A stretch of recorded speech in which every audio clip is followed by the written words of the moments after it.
هو الذی انزل علیک الکتاب. اب اللہ تعالیٰ کی ان ساری صفات کا ذکر کرنے کے بعد پھر فرمایا کہ یہ وہ رب ہے جس نے یہ کتاب اتاری ہے. منہ آیات محکمات، اس کتاب میں کچھ آیات تو محکمات ہیں. ہن ام الکتاب، وہ کتاب کی اصل ہیں. وَأُخَرُ متشابہات، اور کچھ آیات متشابہات کی قسم میں سے ہیں جن کا اصل معنی انسان کے ذہن میں سما نہیں سکتا، یا وہ انسان سے پوشیدہ ہے، چھپا ہوا ہے، یا انسانی ذہن سے بالا ہے، یعنی انسان کا ذہن وہاں تک پہنچ ہی نہیں سکتا. فَأَمَّا الَّذِينَ فِي قُلُوبِهِمْ زَيْغٌ، تو جن لوگوں کے دلوں میں ٹیڑھا پن ہے، دل میں خرابی ہے جن کے، فَيَتَّبِعُونَ مَا تَشَابَهَ مِنْهُ، تو وہ انہی کے پیچھے پڑتے ہیں جن میں تشابہ ہے، یا جو ایسی آیات ہیں جو انسان کو سمجھ نہیں آ سکتی. وہ اصل کتاب کو چھوڑ کر دوسری طرف کو لپکتے ہیں. کیوں؟ اس لیے کہ ان کا کتاب پڑھنے سے مقصد ہدایت حاصل کرنا نہیں ہوتا. وہ ہدایت کے لیے کتاب نہیں پڑھتے، وہ یا تو کتاب کو ریجیکٹ کرنے کے لیے کوئی حجت نکالنا چاہتے ہیں، یا جو لوگ کتاب کو فالو کر رہے ہیں ان کو اس سے بھٹکانے کے لیے، کیونکہ ان کے مقاصد فرق ہیں، ان کی نیت خراب ہے.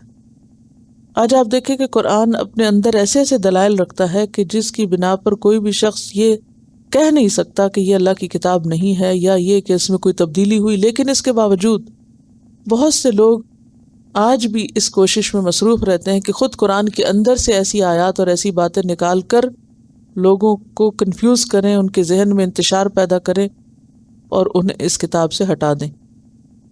آج آپ دیکھیں کہ مسلمانوں کی یا پوری دنیا کی یا پوری انسانیت کی اصلاح، داخلی یا اندرونی یا بیرونی، اس کا انحصار اللہ کی ڈیوائن ریولیوشن اس کتاب پر ہے.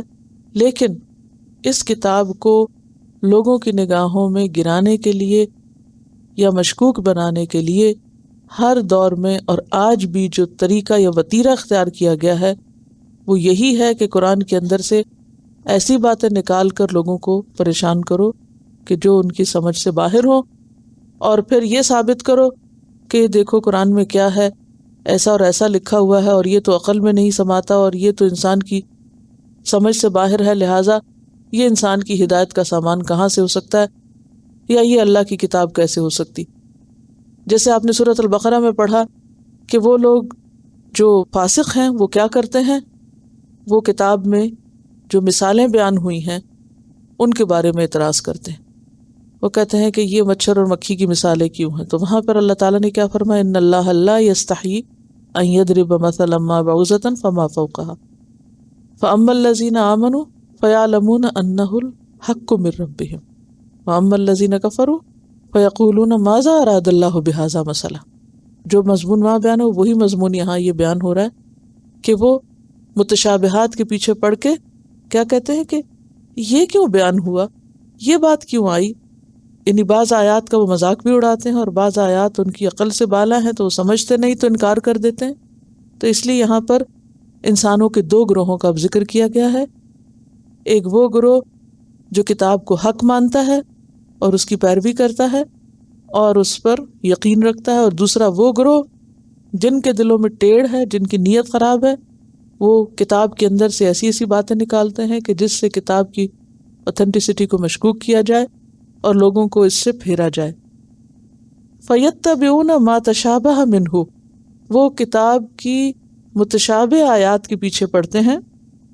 کس لیے؟ ابتغاء الفتنہ، فتنہ اٹھانے کے لیے. اور فتنے سے مراد یہاں کیا ہے؟ کس قسم کا فتنہ اٹھانے کے لیے؟ کنفیوژن پھیلانے کے لیے، ذہنی انتشار پھیلانے کے لیے، لوگوں کو دین سے برگشتہ کرنے کے لیے، انسانوں کو ہدایت کے راستے سے روکنے کے لیے. پیچھے آپ کو میں نے بتایا تھا فتنے کا معنی ریلیجس پرسیکیوشن کے معنی میں استعمال ہوتا. تو دین کے معاملات میں فتنہ پردازی کیا ہوتی ہے کہ لوگوں کو کسی دین سے ہٹایا جا سکے، یعنی ان کو اس سے برگشتہ کیا جائے. تو آج بھی یہ ہتھ کنڈے استعمال کیے جا رہے ہیں. کتاب کے محکم حصے کو تو کوئی مس انٹرپریٹ نہیں کر سکتا، لہٰذا متشابہ حصہ ان کی بڑی پسند کا ہے اور وہ اس کو ضرور اچھالتے ہیں اور لوگوں کو گمراہ کرتے ہیں. وابتغاء تأویلہ، اور اس کی تعویل اور اس کا مطلب جاننے کے پیچھے پڑے رہتے ہیں. یعنی جہاں تک انسان کے ذہن کی رسائی ہے ہی نہیں، جو چیز انسان کی سمجھ سے بالا ہے اس کے پیچھے آپ ساری عمر بھی کپا دیں تو آپ کو کیا ملے گا؟ مثلا ایسی آیات میں حروف مقطعات ہیں، الف لام میم، آپ ساری زندگی بھی بیٹھ کے اس پہ غور و فکر کرتے رہیں تو آپ اس کا معنی نہیں متعین کر سکتے. اس لیے ایسے لوگوں کی چونکہ نیت درست نہیں، لہٰذا ان کی کتاب کی طرف اپروچ بھی درست نہیں.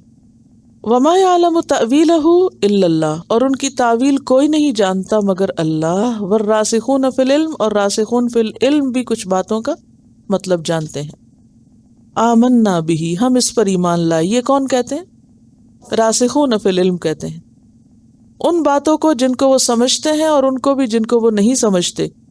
کیا کہتے ہیں؟ کل من عند ربنا، سب کا سب ہمارے رب کی طرف سے آیا ہے. وما یذکر الا اولو الالباب، اور عقل مند لوگوں کے سوا کوئی نصیحت حاصل نہیں کرتا. یہ باتیں صرف عقل والوں ہی کو سمجھ آتی ہیں. اور جہاں تک متشابہات کا تعلق ہے تو نبی صلی اللہ علیہ وسلم نے یہ آیت پڑھ کر فرمایا، جب تم ان لوگوں کو دیکھو جو متشابہ آیات میں جگڑتے ہیں تو انہیں چھوڑ دو. یہی لوگ اس آیت میں مراد لیے گئے ہیں کہ جو متشابہ آیات کو چن کے پھر اس میں سوال کرتے ہیں، بحث کرتے ہیں، جھگڑا شروع کرتے ہیں. فرمایا کہ ایسے لوگوں سے قالو سلامہ کر دو، ان کو چھوڑ دو، اعراض برتو. کیوں؟ اس لیے کہ وہ خود تو بھٹکے ہیں، اندیشہ ہے تمہیں بھی نہ بھٹکا دیں.